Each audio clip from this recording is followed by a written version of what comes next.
Good evening, everyone. My name is Leslyn Patternella. It's my task this evening to bring to you my presentation on inclusion. Inclusion requires a teacher to believe that all students have something important to offer in the classroom and that we really are better off learning together. I would like to share a definition with what inclusion is from the Oxford Dictionary. Inclusion is the practice of policy providing equal access, opportunities, and resources for people who might otherwise be excluded or marginalized, such as those who have physical or intellectual disabilities and members of other minority groups. As we know that previously, children with disability were forbidden from being in the classroom with the regular students. But system has changed and has put in place for accommodate students. Inclusion recognizes that each student is unique and has distinct learning requirements, and it is work to establish an environment that meets those needs. Inclusive education has also promote a sense of community and belonging among students, which can result in improvement in their social and academic outcome.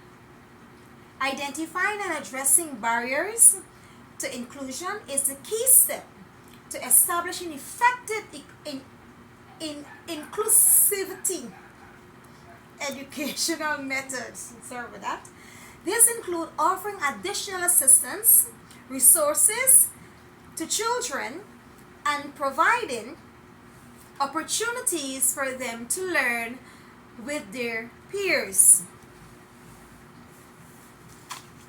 Inclusion means that all students, regardless of any challenge they may have or place in age-appropriate general education classes, that they are their own neighborhood, such as schools, to receive high-quality instructions, interventions, and support, and enables to meet success in the curriculum.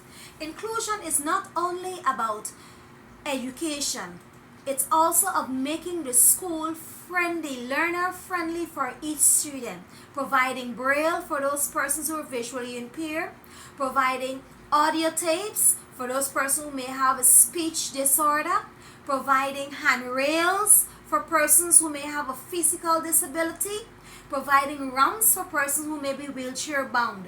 So inclusion moves beyond just education. It's providing an environment so that they can access education and participate in education.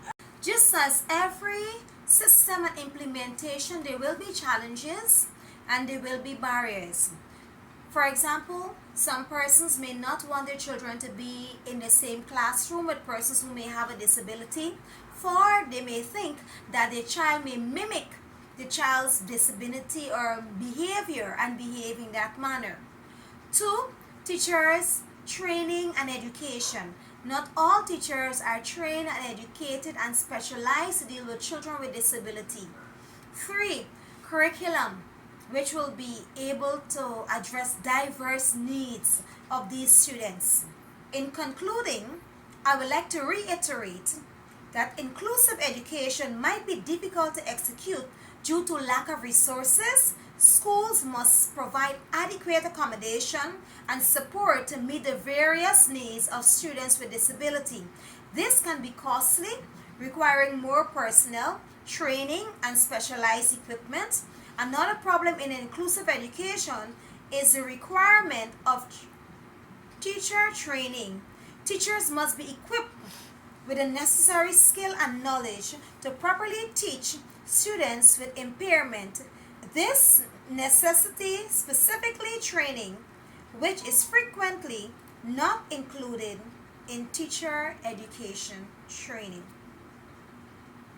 And finally, end with this quote: inclusion requires a teacher to believe that all students have something important to offer in the classroom and that we really are better off learning together. Another quote says, inclusive educators believe valuing students' differences and supporting their learning needs to a greatest extent possible. Thank you.